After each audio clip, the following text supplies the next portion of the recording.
Salam Indonesia, salam Nusantara dari Sabang sampai Merauke, dari Miangas sampai Pulau Rote. Mantala iman kita, mantala kasih kita, mantala pengharapan kita. Tentunya dalam Yesus Kristus menjadi Tuhan dan Juru Selamat kita dan Juru Selamat dunia. Jangan katakan bahwa Yesus bukan Tuhan.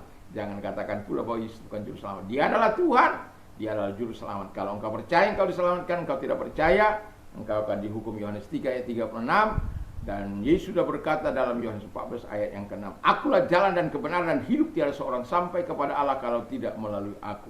Dan dia juga berkata di dalam Petrus berkata di dalam Kisah Rasul 4 ayat yang ke-12, dan keselamatan tidak ada dalam siapapun juga selain dalam Dia Yesus, karena di bawah kolong langit ini tidak ada nama lain yang diberikan kepada manusia yang olehnya kita diselamatkan. Karena begitu besar kasih Allah akan dunia ini, sehingga Ia mengaruniakan anaknya yang tunggal, supaya setiap orang yang percaya tidak binasa, melainkan beroleh hidup yang kekal. Mantap kan? Haleluya. Dan sebanyak orang menerima Dia, diberinya kuasa untuk menjadi anak-anak Allah, dan yaitu bagi mereka yang percaya kepada namanya. Ya, Yohanes 1 ayat yang ke-12 dan Roma 10 ayat yang ke-9 10 dikatakan, dengan hati percaya engkau dibenarkan, dengan mulut mengaku engkau diselamatkan. Dan ayat 11-nya dikatakan Tuhan tidak akan mempermalukan mereka-mereka yang percaya kepadanya. Haleluya, puji nama Tuhan. Dan saya mengucapkan selamat malam bagi kita. Kiranya di saat istirahat rehat kita ini, biarlah kita ringankan telinga kita, hati kita untuk mendengarkan firman Allah sebelum kita istirahat. Dan jangan lupa membaca firman Allah, renungkan dalam-dalam, perkatakan, dan supaya Tuhan memberkati hidup kita. Tuhan Yesus memberkati kita. Dan saya akan membacakan satu ayat dalam Filipi 4 ayat yang ke-7. Melainkan telah mengosongkan dirinya sendiri dan mengambil rupa seorang hamba dan menjadi sama dengan manusia. Haleluya. Tema kita adalah cara Yesus merendahkan hati.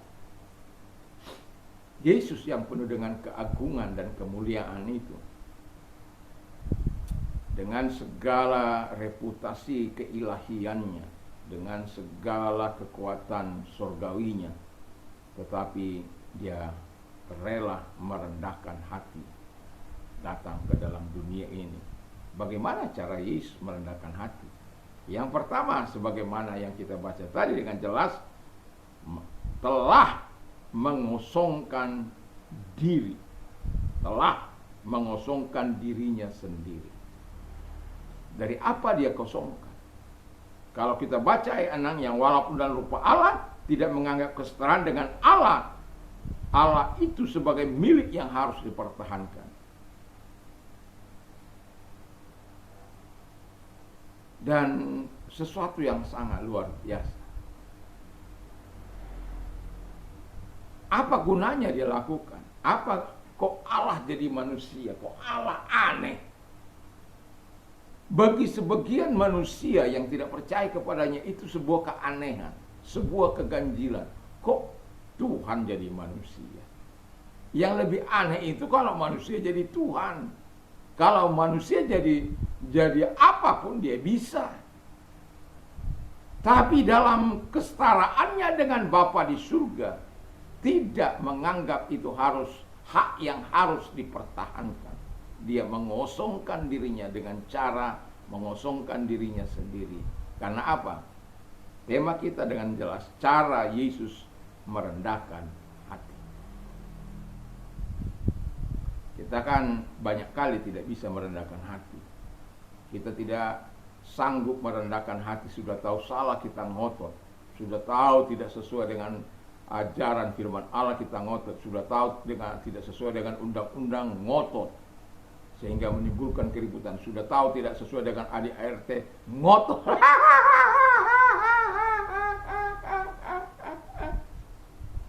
Sudah diminta pun dengan segala kerendahan hati, merasa dia menjadi pucuk pimpinan. Heran. Saya tidak ada kepentingan apa-apa di situ. Tapi saya sebagai orang yang pernah membuat itu. Apapun cara orang menyembunyikan semuanya, walaupun itu mungkin pasal-pasal sudah berubah di mana dia, tapi kata-kata itu masih saya tahu jantungnya.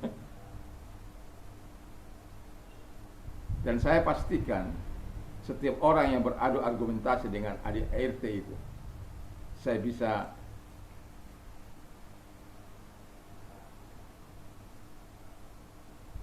pertahankan. Salah satu contoh, pimpinan pusat bisa berkunjung ke ke daerah-daerah, betul bisa berkunjung, tapi dia harus bekerja sama dengan pimpinan daerah. Itu yang jelas. Dan kalau ada kasus, nggak bisa dia asal masuk, masuk, nggak bisa. Walaupun ada surat dari itu, nggak bisa. Karena ada ADART yang mengatur. Dia harus lapor. Yang bermasalah katanya, siapa bermasalah? Karena tidak mau cek and recheck. Tidak mau dengan rendah hati untuk bertanya. Padahal sudah ada untuk turba itu turun ke bawah. Menyelesaikan persoalan tidak bisa dicawe-cawe. Harus sesuai dengan ADART. Dan ADART mengatakan tidak boleh seorang gembala langsung ke pusat, tapi diterima aja. Orang sakti itu. Yang mau saya katakan adalah semua orang harus merendahkan hati di hadapan Tuhan dan di hadapan sesama, supaya jangan heboh, ya. Rendahkan hati di hadapan Tuhan, supaya kita tahu tugas dan tanggung jawab kita masing-masing, sehingga tidak ada perlawanan. Jangankan, saya tadi bilang dalam khotbah minggu saya katakan bahwa jangankan hanya kita ini, negara yang penuh dengan senjata, ada aparat di situ, ada kepolisian, ada ABRI, ada angkatan laut, angkatan udara, angkatan darat. Kalau presiden katakan melakukan hal yang tidak berkenan, katakanlah melakukan hal yang tidak sesuai dengan undang-undang, masyarakat pasti ribut. Tidak takut dia itu pedang, tidak takut itu dia berdiri.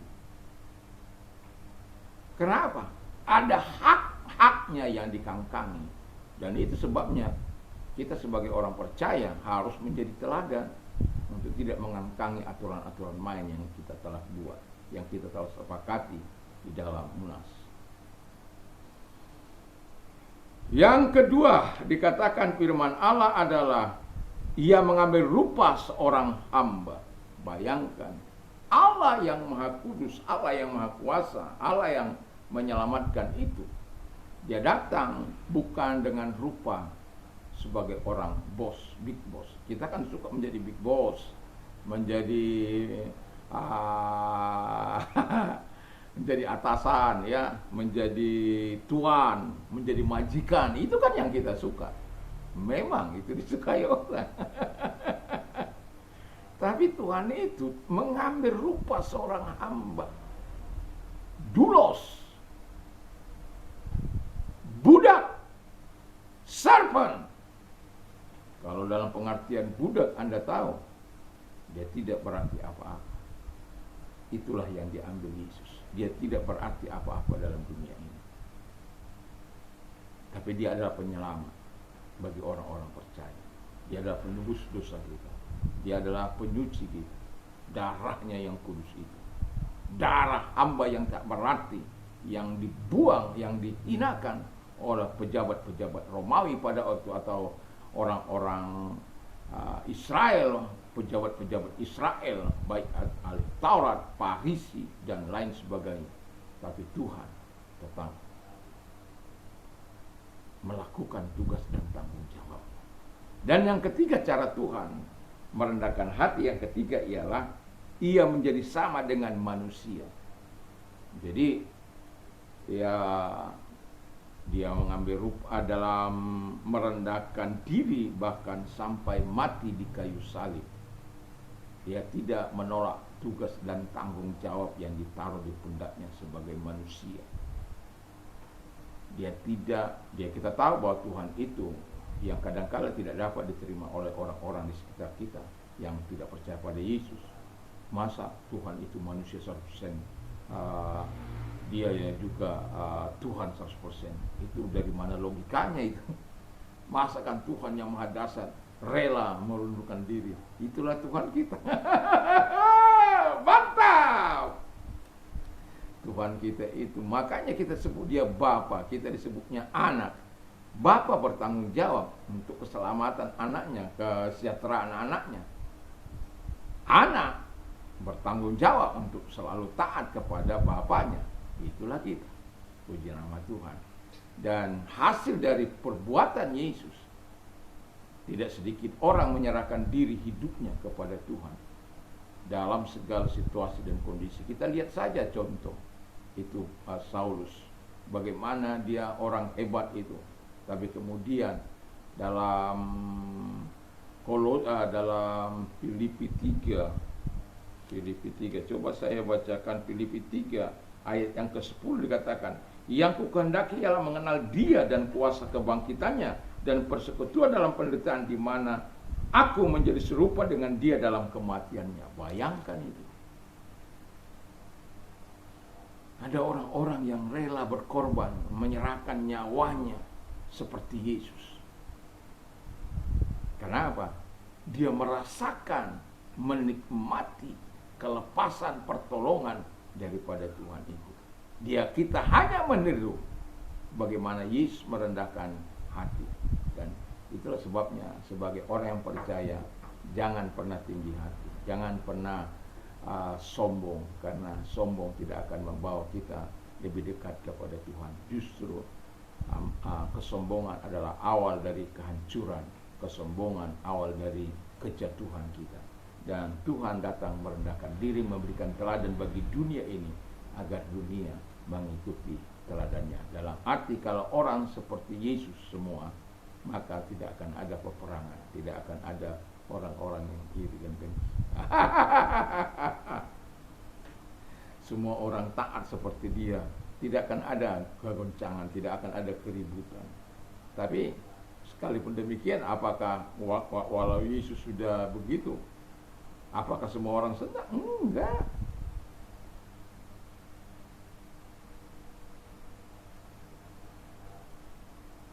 Enggak. Tapi Yesus tetap konsisten untuk menunjukkan jati dirinya bahwa dia adalah Allah yang telah menjadi manusia. Dalam kemanusiaannya ia tidak sampai berdosa. Katakan siapapun di muka bumi ini yang dalam rupa manusianya ke dalam dunia ini, semua pernah melakukan dosa. Tapi Yesus tidak pernah melakukan dosa. Kenapa? Dalam ketuhanannya dia menunjukkan keperkasaannya, dalam kemanusiaannya dia menunjukkan jati dirinya sebagai seorang hamba dan manusia, tapi tidak sampai melakukan dosa.